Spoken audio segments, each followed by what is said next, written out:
جب حضرت مہدی کی قیادت میں مسلمان صاحب ایمان اہل عرب یہودیوں اور عیسائیوں کی طاقت سے ٹکرائیں گے تو ان کی مدد کے لیے دو جانب سے اللہ تعالیٰ کچھ بھیجیں گے مدد.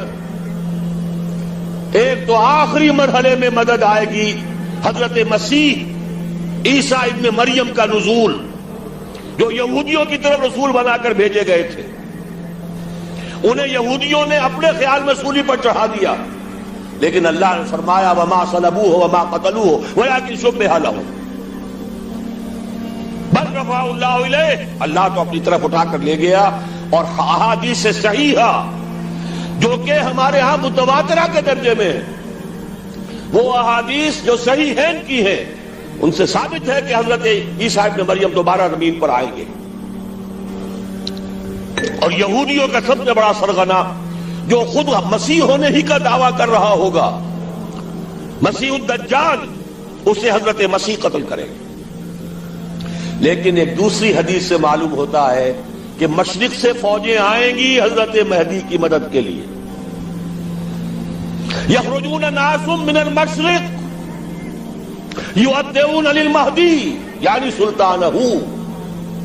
مشرق کی طرف سے فوجیں آئیں گی کہ جو مہدی کی حکومت کو مستحکم کرے گی. خراسان کا لفظ آتا ہے ایک دوسری حدیث میں. خراسان سے سیاہ عالم چلیں گے، انہیں کوئی نہیں روک سکے گا یہاں تک کہ وہ یروشلم میں جا کر رسم ہو جائیں گے. اور حضور کے زمانے میں اچھی طرح سمجھ لیجئے، ہند کسے کہتے تھے حضور کے زمانے میں؟ پاکستان ہند میں شامل نہیں تھا. سندھ و ہند، سندھ ایک مکمل ملک تھا، ہند اس کے بعد شروع ہوتا تھا. یہ راجپوتانے کا اور تھر کا ڈیزرٹ جو ہے، اس سے آگے جو ہندوستان ہے وہ ہند تھا.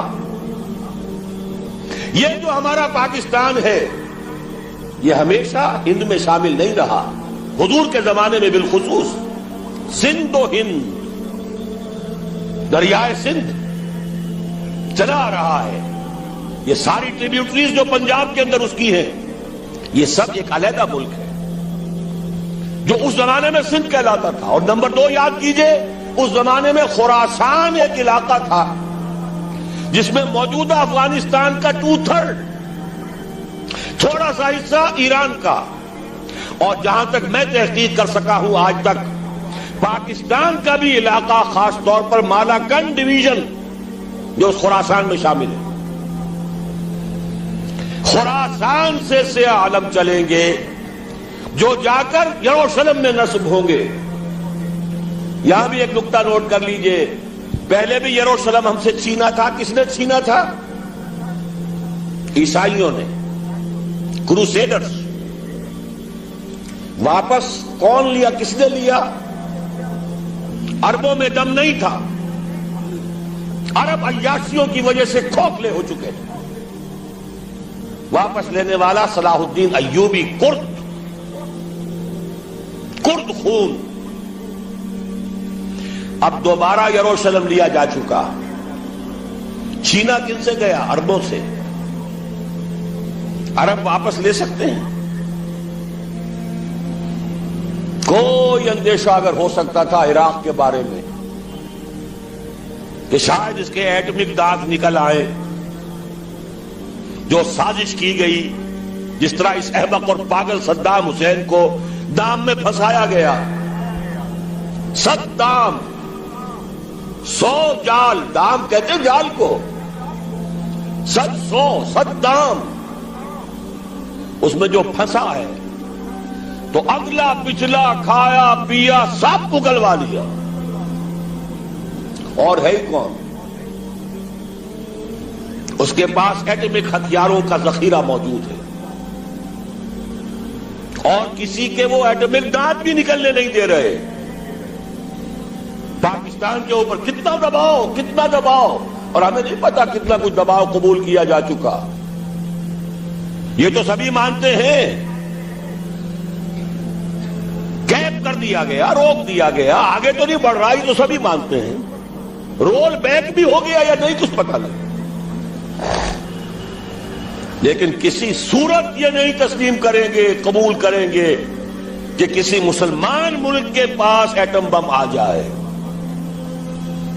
یہودیوں کے پاس ذخیرہ موجود، سب جانتے ہیں۔ بہرحال یہ جان لیجئے اس علاقے سے امید ہوتی ہے سندھ اور خراسان، حالات بہت خراب ہیں ہمارے، اور حالات بہت خراب ہیں افغانستان کے بھی، لیکن حالات کے بدلتے اللہ تعالیٰ کی مشیت کے تحت دیر نہیں لگا کرتی۔ سیرت نبوی میں مجھے نظر آتا ہے سن 10 میں، 10 نبوی، ہجرت سے 3 سال پہلے، 2.5 سال پہلے، کہیں سے کوئی امید کی کرن نظر نہیں آتی تھی کہ عرب میں اسلامی حکومت قائم ہو جائے گی۔ 10 برس ہو چکے محمد الرسول اللہ کو دعوت دیتے ہوئے، اور ابھی تک بمشکل 125 آدمی ہے، اپنے بل پر، اپنے طاقت پر مکے میں رہ بھی نہیں سکتے۔ کیسے ہو جائے گا؟ کہاں سے ہو جائے گا؟ میں آج پوچھتا ہوں، کوئی شخص بتائے، کہیں سے کوئی امید کی کرن اس وقت نظر آتی ہے؟ اس ماحول میں لے جائیے۔ اگلے 3 سال میں کیا ہو گیا؟ پہلے سال 6، اگلے سال 12، اس سے اگلے سال 72، اور بیعت عقبہ ثانیہ، ہجرت، اور وہاں سے اب حضور کی طرف سے انیشیٹ شروع ہو گیا، انیشیٹو۔ تو ہم نہیں کہہ سکتے، اللہ تعالیٰ کی قدرت، اللہ کی مشیت۔ یہ یقین ہے کہ دنیا کے خاتمے سے پہلے نظام خلافت قائم ہوگا، اور تمام دنیا میں ہوگا۔ ظاہر ہے کہیں پہلے کسی ایک جگہ سے ہوگا، جیسے حضور کے زمانے میں ہوا۔ اگر بیک وقت پوری دنیا میں ہو سکتا تو حضور کے دست مبارک سے ہوتا۔ اگر حضور کے دست مبارک سے بھی ایک ملک میں ہوا، جزیرہ نما عرب میں ہوا، پھر حضور کے امتی ہیں نا، ابو بکر ہے، عمر ہے، عثمان ہے، صحابہ کرام کی فوجیں نکلی ہیں، امتی ہیں، امتیوں کے ہاتھوں اس کی توسیع ہوئی۔ اب بھی یہی ہوگا، کسی ایک علاقے میں ہوگا۔ میرا گمان ہے، میں یہ یقین سے نہیں کہہ سکتا، گمان بھی میرا ان احادیث کی روشنی میں ہے جو میں نے آپ کو بتا دی اور موجود ہے اس کتابچے کے اندر۔ علامہ اقبال نے بھی انہی کے حوالے سے کئی کہا ہے، میرے عرب کو آئی ٹھنڈی ہوا جہاں سے، میرا وطن وہی ہے، میرا وطن وہی ہے۔ اس علاقے سے کچھ ہونے والا ہے اور ہوگا انشاءاللہ۔ میری زندگی میں نہ ہو، آپ کی زندگی میں نہ ہو، کوئی پرواہ نہیں۔ حضرت حمزہ تو شہید ہو گئے غزوہ احد میں، 5 سال کے بعد حضور مکے میں داخل ہوئے ہیں فاتح کی حیثیت سے۔ حضرت حمزہ کی نگاہوں نے، ان آنکھوں نے تو نہیں دیکھا، عالم ارواح میں اللہ نے کیا مشاہدہ کرایا ہوگا انہیں، وہ تو ہمیں معلوم نہیں۔ بعض صحابہ شہید کر دیے گئے مکے ہی میں، بہت بڑی کامیابی۔ اپنی جان لگا دیں، اپنے آپ کو کھپا دیں، اپنے آپ کو مٹا دیں۔ جس طرح روڑی کوٹ کر بنیادوں میں بھر دی جاتی ہے، ہماری ہڈیوں کا چورا بنا کر اور ہمارے خون کے اندر اسے گوندھ کر اگر وہاں ڈال دیا جائے، اس سے بڑی سعادت کوئی نہیں۔ اس پر تعمیر ہو خلافت علی منہاج النبوہ کی، ہم اس کی بنیاد کے اندر دفن ہو جائیں، یہی بہت بڑی سعادت ہے۔ لیکن یہ ہوگا، میں نے عرض کیا تھا کہ یقین ہے مجھے کہ ہوگا، اور ہر صاحب ایمان کو یقین ہونا چاہیے کہ ہوگا۔ باقی یہ کہ یہ آثار ہیں اور احادیث بھی ہیں، اور 400 برس کی تاریخ بھی بتاتی ہے کہ یہیں سے ہوگا۔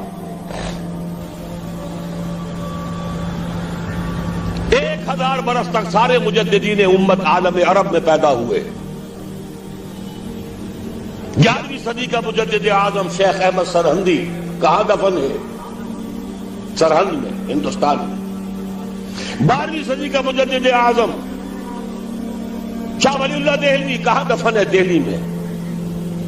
13ویں صدی کا مجدد اعظم سید احمد بریلوی، ان کی تو قبر بھی معلوم نہیں، لیکن ان کا خون جذب ہوا دریائے کنہار میں، اور ان کے سینکڑوں ساتھیوں کی لاشیں اس بالا کوٹ کے مقام پر۔ 14ویں صدی کے مجدد اعظم شیخ الہند، لیکن ان کے ساتھ ساتھ اتنے اعظم رجال، علامہ اقبال جیسا مفکر، مولانا مودودی جیسا مصنف، مولانا الیاس جیسا مبلغ، کہیں اور ہمیں دکھا دیجئے آپ۔ میں کل کہیں عرض کر رہا تھا، دیکھیے پہلے جو ہے 1000 برس تک ہر خیر ہندوستان میں باہر سے آ رہا تھا۔ معین الدین اجمیری باہر سے آ رہے ہیں، شیخ علی حجویری باہر سے آ رہے ہیں، سندھ میں جتنے اولیاء دفن ہیں سب کے سب باہر سے، ایران سے چلے آ رہے ہیں۔ لیکن جیسے ہی 11ویں صدی شروع ہوئی، ریورس ہو گیا آرڈر۔ اب سلسلہ مجددیہ، نقش بندیہ اب ہندوستان سے نکل کر پھیل رہا ہے۔ پورا افغانستان، پورا ترکستان، تمام یہ ترک ریاستیں جو آزاد ہوئی ہیں ابھی USSR کے خاتمے کے بعد، یہاں تک کہ سائپرس، جزیرہ قبرص، پورا ترکی جو اب بھی ہے موجودہ ترکی، سلسلہ مجددیہ نقش بندیہ کہاں سے چلا؟ ہندوستان سے پھیل گیا پورے عالم اسلام۔ مفکر، علماء دین اور تمام علوم دینی کا مجدد شاہ ولی اللہ دہلوی، خالص ترین جہاد فی سبیل اللہ دور صحابہ کے بعد جماعت مجاہدین جام شہادت نوش کیا، سینکڑوں ہمارے مجاہدین۔ پھر 14ویں صدی میں اقبال جیسا مفکر، مودودی جیسا، دوبارہ دوہرا رہا ہوں، مصنف، مولانا الیاس جیسا مبلغ، مجھے تو کہیں نظر نہیں آتا۔ تمام مسلمان ممالک آزاد ہوئے، کہیں اسلام کا نام نہیں لگا، نہ سیوکارنوں نے نعرہ لگایا، نہ کہیں کسی اور نے نعرہ لگایا۔ عربوں نے بھی عرب نیشنلزم کا نعرہ لگایا، اسلام کا نعرہ نہیں۔ تحریک پاکستان میں نعرہ لگا، پاکستان کا مطلب کیا؟ لا الہ الا اللہ۔ صبح عرض کر چکا ہوں، تحریک خلافت پوری دنیا میں کہیں نہیں، صرف بر عظیم پاک و ہند میں۔ اور کیسی تحریک خلافت کہ ہندو شریک ہوئے، گاندھی شامل ہوا، پورے ہندوستان کو جس نے گنجا دیا۔ یہ دوسری بات ہے کہ جب خود مصطفیٰ کمال نے ختم کر دیا تو اب کیا کرتے؟ مدعی سست، گواہ سست۔ نوٹ کرنے کی بات ہے، کچھ آثار ہیں، 400 سال کی تاریخ ہے، بتا رہی ہے پاکستان کا قیام خود ایک معجزہ۔ یہ ساری چیزیں مشیت ایزدی میں کسی بڑے خیر کا پیش خیمہ ہے۔